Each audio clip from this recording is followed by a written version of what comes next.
स्वागत है आप सबका मेरे YouTube चैनल जिसका नाम है श्रीजी। आज का जो हमारा टॉपिक है वो है विपरीकरण चरक के छाया और प्रतिभा में भेद क्या होता है। तो छाया श्लोक वर्णम क्रांति च छाया भस्य वर्ण प्रकाशितम आसन लक्ष्यते च छाया भा प्रकष्टा प्रकर्षणे नक्षात न प्रभा कश्यति द्वेषम चिन्हम तो नृणाम शुभा अशुभम उत्पत्ति काले छाया प्रभाक्षे। छाया वर्ण को आच्छादित करती है अर्थात आक्रमित करती है। प्रभा वर्ण को प्रकाशित करती है। छाया समीप से दिखाई करती है, प्रभा दूर से दिखाई पड़ती है। कोई भी पुरुष छाया और प्रभा से रहित नहीं होता। मनुष्य की विशेषताओं को छाया और प्रभा की स्पष्ट रूप से प्रकट करती है। समय समय पर छाया और प्रभा के आश्रित भेद शुभ और अशुभ की उत्पत्ति के सूचक होते हैं। छाया 5 प्रकार की होती है, नापसी, वायव्य, अग्नि, आभासी और पार्थिव। और प्रभा जो होती है वो 7 प्रकार की होती है, रक्त, पीत, श्वेत, श्याव, हरित, पांडुर, काली। इन प्रभावों में जो प्रभा विकासित स्निग्ध होती है वह शुभ और जो प्रभा रूक्ष, मलिन और स्विष्ट या संक्षिप्त होती है वह अशुभ फल देने वाली होती है। चिकित्सा की परिभाषा यहाँ पूछी गई है और चिकित्सा का उद्देश्य भी पूछा गया है। या भी क्रियान्वयस्ते शरीर धातुआ समा सा चिकित्सा विवारणम कर्म तभिज्जम स्मृतम। जिन क्रियाओं के द्वारा शरीर में धातुएं सम होती है वह रोगों की चिकित्सा है और धातुओं के सम करने के वैद्य का कर्तव्य माना जाता है। चिकित्सा का उद्देश्य शरीर की धातुओं की विषमता किस प्रकार शरीर में सम धातु का अनुबंध बनाए रखते हैं, इसलिए चिकित्सा की जाती है। विरुद्ध आहार यत किंचित दोष मात्रा से न निहरणम कायतः आहार जात तत्व सर्वमेते उपदेते। जो कोई आहार द्रव्य और जो या औषध द्रव्यों के अपने स्थान से उभार दे और उसे शरीर से बाहर न निकाले वे सभी आहार द्रव्य अहितकर होते हैं। नेक्स्ट है इसमें वैराग्य एक आहार के घटक कौन कौन से थे। जो देश, काल, अग्नि, मात्रा, साम, वायु आदि दोष, संस्कार, वीर, कोष्ठ, अवस्था, क्रम, प्रयार, उपचारक, पाक, संयोग विरुद्ध, हृदय विरुद्ध, संपद विरुद्ध, अविधि विरुद्ध आदि वे भी हितकर नहीं होते। देश विरुद्ध क्या होते? जंगली देश या देश भूमि में रुक्ष और तीक्ष्ण आदि द्रव्यों के सेवन करना। अनूप देश में स्निग्ध और शीतल युक्त औषध का सेवन देश के विरुद्ध बतलाया जाता है।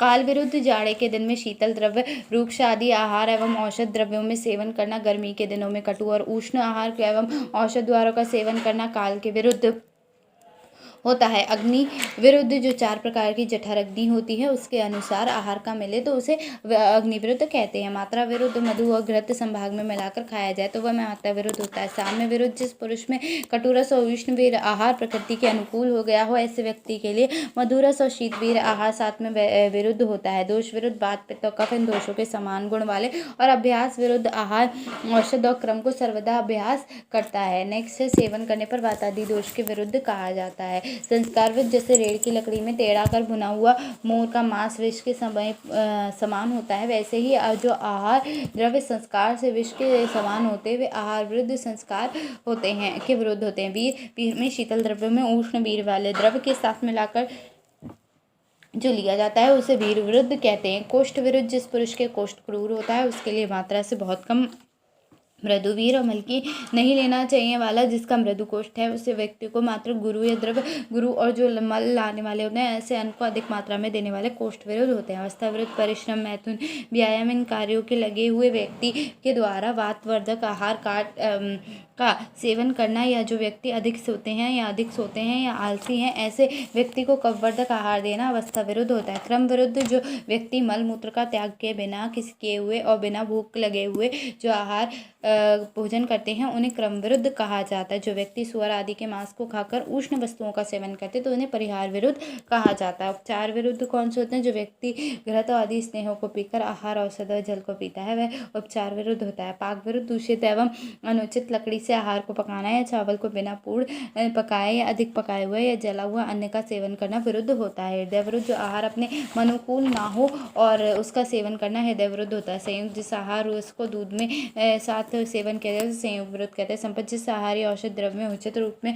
रस उत्पन्न ना हो अथवा जो अतिक्रांत रस हो अथवा जिसका रस प्रारंभिक अवस्था में हो विकृत हो गया उसका सेवन करना संपद विरुद्ध माना जाता है। विधि विरुद्ध एकांत में जो भोजन नहीं किया जाता है उसे विधि विरुद्ध समझना चाहिए। इस प्रकार इन उपयुक्त 18 प्रकार के नियमों के अनुसार खाया गया अन्न विरुद्ध कहा जाता है। इनका सेवन शरीर के लिए अहितकर होता है। नेक्स्ट होता है विरुद्ध आहारजन व रोगों के चिकित्सा। ऊपर बताए गए रोगों में और उनके अतिरिक्त विरुद्ध भोजन में उत्पन्न होने वाले रोगों के प्रतिकर अर्थात नाश करने वाले ये भाव होते हैं जिसे वमन और विरेचन तथा विरुद्ध आहार अन्य सेवन पर उसके उत्पन्न उपद्रवों को शांति के लिए उस विरुद्ध आहार के विपरीत द्रव्यों का सेवन लाभकारक होता है। प्रथम ही विरुद्ध आहार के सेवन समान द्रव्यों से शरीर का संस्कार करना हितकर होता है। नेक्स्ट जो मैं बात कर रही हूँ वो यहाँ से शोधन वृक्ष फिर से पूछा गया। शोधन वृक्ष हो चुका, अणु तेल में करा चुकी, नादी स्वेद हो चुका, संन्यास रह गया। संन्यास क्या होता है? वाग देह मनसा चेष्टा मणि बलह मला संन्यास बलम जंतम प्राणाते संस्कृतम सा न संन्यास संतम काष्ठीभूतो मृतम प्राणी विभूषते शीघ्र उत्पा सद्य फल क्रिया, अर्थात प्राण तनु में आश्रित हुए प्रबल दोष वाणी और देह और मन की चेष्टाओं को नष्ट कर निर्बल प्राणी को संन्यास रोग से पीड़ित करते हैं, अर्थात निसंज्ञ कर देते हैं। वह संन्यास रोग पर संन्यास मनुष्य कोष्ठ के समान तथा मरे हुए के सदृश हो जाता है। यदि इस रोग को सद्य फल देने वाली चिकित्सा न करे तो वह शीघ्र ही प्राणों से रहित अर्थात मर जाता है। इसमें कौन कौन सी चिकित्सा करोगे? गहरे जल में कूप और नदी में डूबते हुए पात्र को जब तक वह जल से अंतरस्थल तक ना पहुँच जाए तब तक ही उसे विद्वान शीघ्र ही निकाल सकता है। जी ठीक उसी प्रकार संन्यास रोग से पीड़ित रोगियों को चिकित्सा जब तक दोष गहराई से नहीं पहुँचते तो वह पूर्व तक कर लेना चाहिए। नेक्स्ट है अशुकारी उपाय। तीक्ष्णंजन है, अविपीड़न है, धूम है, प्रधमन है, सुई द्वारा चुभने की पीड़ा है और छेदन की पीड़ा है। शरीर प्रदेश में दाह है, नख के भीतर सुई चुभना है, केश और लोम को नोचना, दांतों से काटना, केवांश के फल को शरीर पर रगड़ देना, इन सभी क्रियाओं कर देने से शीघ्र ही रोगी होश में आ जाता है। प्रतिशय्या क्या होती है? प्रतिशय्या होता है प्रति प्रमाण संस्थान जलम आदर्शम पारित छाया या सा प्रतिशय्या वर्ण प्रभा क्षमा। प्रत्येक देह के प्रमाण और आकृति के अनुसार जल में शीशे में धूप आदि प्रकाश में जो छाया दिखाई पड़ती है वह प्रतिछाया कही जाती है। छाया शरीरगत वर्ण और प्रभा की आकृति होती है। छाया वर्ण को आक्रमित और आच्छादित करती है, अर्थात नजदीक आने पर दिखाई पड़ती है, परंतु परछाई होती है वो प्रतिछाया। वो कैसी होती है? और छाया भी बताई गई, दोनों ही पूछे गए हैं। छाया नाप से काप से मतलब 5 महाभूतों से बनी होती है, ठीक है। और जो प्रतिछाया होती है वो क्या होती है? प्रतिछाया जो होती है वो 7 प्रकार की होती है, ठीक है। अभी मैं बता चुकी हूँ। ओज क्या होता है? ओजस्तु ओज बताया गया है यहाँ पे। ओज 2 जगह आया है, ठीक है। 2 जगह पे डिफरेंट तरीके से पूछा गया है, तो याद रखना है इस बात को। यहाँ पे टूटा फूटा दिया हुआ है, अर्थात टूटा फूटे का मतलब ये तो नहीं है कि टूटा फूटा ही है। 2 जगह ओज का वर्णन किया गया है, तो एक जगह ओज का लक्षण बताया गया है, एक जगह ओज का 6 बताया गया है, और एक यहाँ पे मैं ओज के बारे में। ओजस्तु तेजन धातुनाम शुक्रांतम परम स्मृत, अर्थात ओजस तेज के धातु से उत्पन्न होती है। ओज का शुक्र का सार माना जाता है। ओज शरीर में सर्वप्रथम उत्पन्न होती है और शुक्र का सार माना गया है। ओज क्या होता है? हृदय में स्थापित होती है। ओज का लक्षण कहता है हृदय तिष्ठन्ति इच्छु रक्त पित्तम ओज शरीर से आकत तन्माशतम विषम। ओज का स्थान हृदय होता है। कुछ रक्त और कुछ पीले होते हैं। शुद्ध श्वेत वर्ण की हृदय में रहता है और वह शरीर में ओज कहा जाता है। उसके नाश से मनुष्य का नाश हो जाता है। ओज की उत्पत्ति प्रथम जायते ऋचो शरीर में क्षिते शारण सब सर्पी वर्ण मधुरसम लाजवंती प्रजत। मनुष्य के जो शरीर में प्रथम ओज की उत्पत्ति होती है उसका घृत के सदृश रस मधु के समान और गंध धान के लावे के सदृश होता है। ओज के भेद 2 प्रकार के होते हैं, परोज अपरोज। अष्टबिंदु प्रमाण होती है परोज, और अपरोज अर्ध अंजलि प्रमाण होती है। परोज कहाँ रहती है? हृदय में रहती है। अपरोज सर्व शरीर में रहती है। परोज के नष्ट होने पर मृत्यु हो जाती है, अपरोज के नष्ट होने पर मृत्यु नहीं होती। अब ओज 6 के लक्षण क्या होते हैं? विभति दुर्बले देहति याथि तेन्द्रिय दृश्यते दुर्मना रूक्ष क्षमा वासने क्षय। उसके क्षय होने पर मनुष्य भयभीत रहता है, बार बार चिंता करता है, उसकी इंद्रियां पीड़ित रहती हैं, उसके शरीर का वर्ण बदल जाता है। नेक्स्ट मैं बात करूँ रक्त पित्त के कितने भेद होते हैं, तो कितने भेद होते हैं? रक्त पित्तम पंचविधा अस्ति। कितने? वातिक पित्तिक कफ द्वंद्वज और सनिपातज। रक्त पित्त के मार्ग क्या होते हैं बताओ? 3 मार्ग होते हैं। साध्यता असाध्यता की दृष्टि से 3 मार्ग मैं ये बता चुकी हूँ, ये फिर से नॉर्मली ही बता रही हूँ, श्लोक इसका हो चुका है। 3 मार्ग होते हैं, ऊर्ध्व अधो और उभय। जो ऊर्ध्व होता है उसमें हम विरेचन करके पित्त को बाहर निकाल सकते हैं। अधो में आसानी से हो सकता है ऊर्ध्व वाला, ऊपर की तरफ हो रहा है इसलिए, ठीक है। अधो में क्या होता है, नीचे की तरफ जा रहा है, वमन करा के हम निकाल सकते हैं, पर वो क्या होता है, थोड़ा याप्य होता है। उभय वाला असाध्य होता है, क्योंकि दोनों तरफ जाती है, उद्धव भी होता है, अधो भी होता है, तो रक्तपित्त, तो इसमें चिकित्सा होना असाध्य होता है, क्योंकि वमन और विरेचन हम साथ में नहीं करा सकते, इम्पॉसिबल है। घृत एवं तेल के गुण की बात करूँ तो घृत और तेल के क्या गुण, घृतम और तेल दोनों सेहन के लिए प्रयोग किया जाता है, ठीक है। फिर यहाँ घृत के गुण क्या हो गए, घृतम पित्ता अनिलम रस शुक्रोजयम हितम निवापण मृदु स्वर वर्ण प्रसाद। घृत पित्त और वाजन जो विकार होते हैं उन्हें शांत करता है, और रस शुक्र और ओज के लिए हितकारक होता है। दाह वाले शांत करने करता है, और शरीर की कोमल करता है, स्वर और वर्ण को प्रसन्न करता है। उसके बाद मारुतम नाचा सेदम बल वर्णम त्यजत स्थिरकरम तेलम योनि विशोधनम। सामान्य रूप से तेल वात विकारों को शांत करता है, दोनों ही वाजन विकारों को शांत कर रहे हैं। कफ को नहीं बढ़ाता है, कफ को यह पे नहीं बढ़ाया जा रहा है, ठीक है। और बल को बढ़ाने वाला होता है, ठीक है, ये बल को बढ़ाने वाला होता है। और क्या करते हैं, त्वचा के लिए हितकारक, उष्ण मांस के स्थिर करने वाला, और योनि मार्ग का शोधन करने वाला होता है। नेक्स्ट मैं बात करूँ तो यहाँ पे क्वेश्चन है, बहुत इंपॉर्टेंट क्वेश्चन है, कृमि रोगों की आप चिकित्सा कैसे करोगे, बताओ। कौन से में दे रखा है, 20 प्रकार के कृमि रोग, जिसमें हृदय प्रकरण दिया है। आई थिंक वो है आपका कौन सा चैप्टर है, मुझे चैप्टर नाम याद नहीं है, पर बहुत फेमस चैप्टर है। हाँ, व्याधित गुरुत्व व्याधित रूपीय विमानम, अर्थात चैप्टर 7 जो दे रखा है उसमें कृमि रोगों की चिकित्सा बता रखी है। तो बताओ कि कौन सी कृमियों की चिकित्सा कर सकते हैं। कृमि रोगों की चिकित्सा यहाँ बताकर विस्तार से आगे चिकित्सा स्थान में कहेंगे। मतलब यहाँ पे केवल नॉर्मली बताया गया, चिकित्सा स्थान तो 3rd ईयर में है, ठीक है। कृमियों के आरंभ में अपकर्षण करना चाहिए, उसके बाद उत्पत्ति के कारणों का नाश करना चाहिए, उसके बाद निदान में बताए हुए कारणों का त्याग करना चाहिए, ठीक है।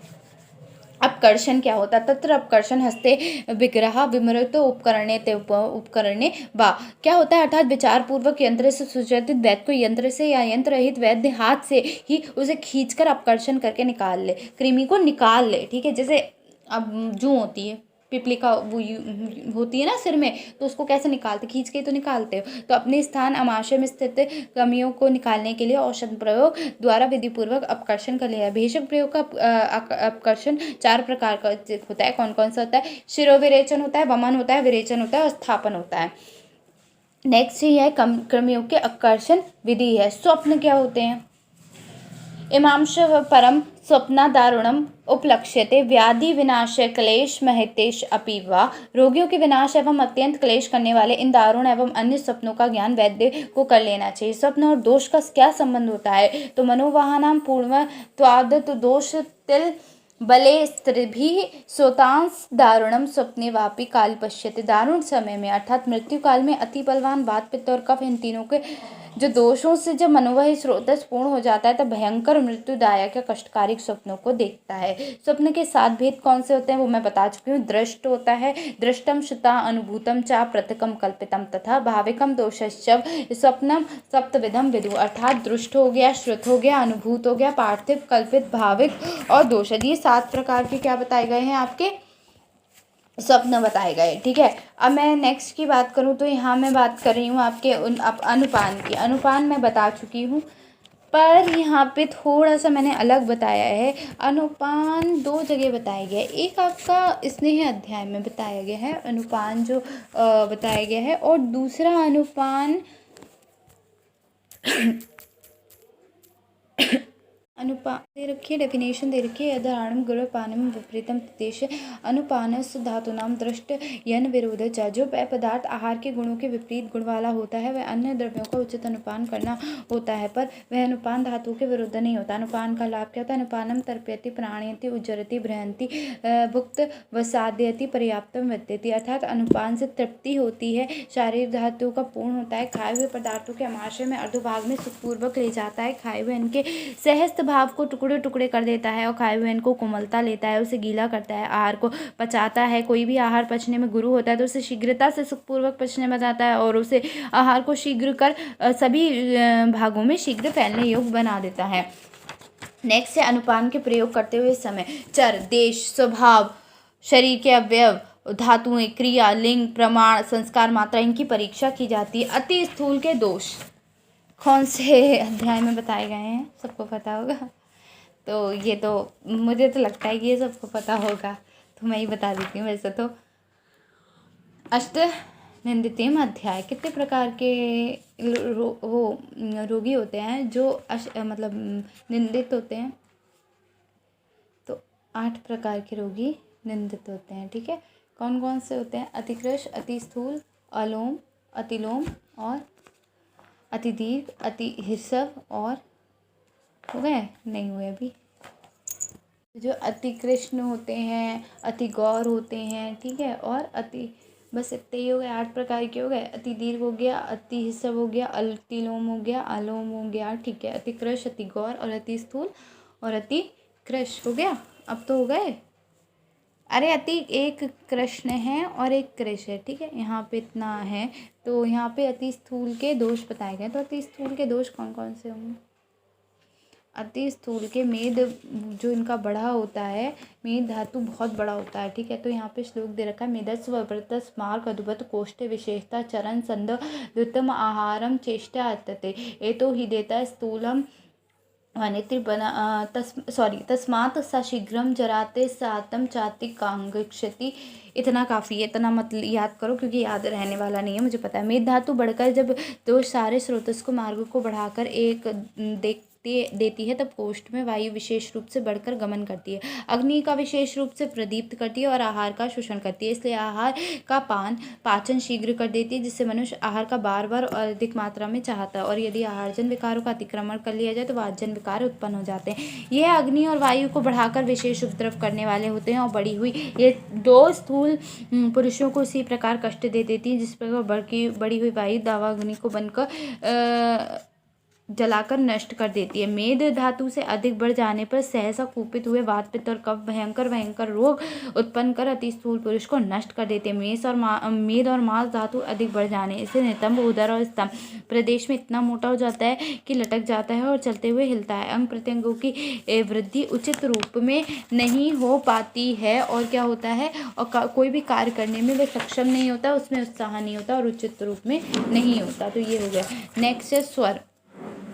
स्वर के जो प्राकृतिक और वैकृतिक स्वर में क्या अरिष्ट उत्पन्न करते हैं? स्वर अधिकारस्तु हंस, कौंच, मुद्रे, विभिकल, विडंग, कपोत, जरा, नुकार प्रकृति स्वरा भवंती। प्राकृतिक स्वर कौन से होते हैं? स्वर जो होता है हंस, कौच, पक्षी, नेमी, दुदुंदी, कालवंग, काक, कबूतर, झंझर। इन स्वरों के तुल्य स्वर प्राकृतिक स्वर कहे गए हैं। वैकारिक स्वर कौन से होते हैं? रोगियों के एरक, सूक्ष्म, गस्त, अव्यक्त, गदगद, क्षीण, दीन, अनुकरण, दूसरा वाक्य बोलते रहना स्वर वैकारिक होता है। वर्ण के रिलेटेड क्या होगा? प्राकृत, तद्धिता, कृष्ण, श्याव, श्यामवता, अवदात, चेती, प्रकृति, वर्णा, शरीश भवंती। अर्थात सर्वप्रथम वर्ण का अधिकार अथवा वर्ण के आश्रयभूति मरणोन्मुख मनुष्यों के शरीरगत वर्ण में होने वाले प्रकृतियों का वर्णन किया गया है। नेक्स्ट क्या है? इसके अतिरिक्त जैसे काले, कृष्ण, श्याव, सावले, श्याव, गौर मतलब श्याव के साथ जो गोरा होगा, अवदात, गौर।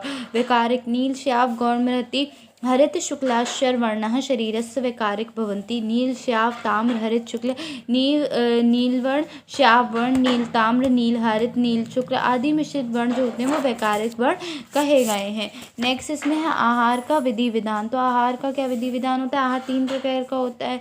तो पेय, द्रव्य 2 प्रकार का। सो आहार को सुखपूर्वक लेना चाहिए। उष्ण, स्निग्ध, मात्रावत, जीर्णो, वीर्य, विरुद्धम, इष्टे देश, इष्ट बको नाते दुतम। तो इसमें क्या बताया गया कि आहार को पहले तो उष्ण, स्निग्ध, मात्रापूर्वक भोजन के पच जाने के वीर के अवरुद्ध अपने मन के अनुकूल स्थान पर बैठकर सामग्रियों के साथ आहार को ना अधिक जल्दी ना अधिक धीरे, ना बोलते हुए ना हंसते हुए अपनी आत्मा के विकार। उष्ण आहार का लाभ क्या होता है कि गर्म भोजन करना चाहिए, ये होता है, ठीक है। स्निग्ध आहार लेना चाहिए, मात्रापूर्वक आहार लेना चाहिए, ठीक है। और खाते वक्त हंसना नहीं चाहिए, बोलना नहीं चाहिए, ठीक है। और क्या करना चाहिए, यही सब इसमें बताया गया है। यही क्या है क्वेश्चन, आहार का विधि विधान है, ठीक है।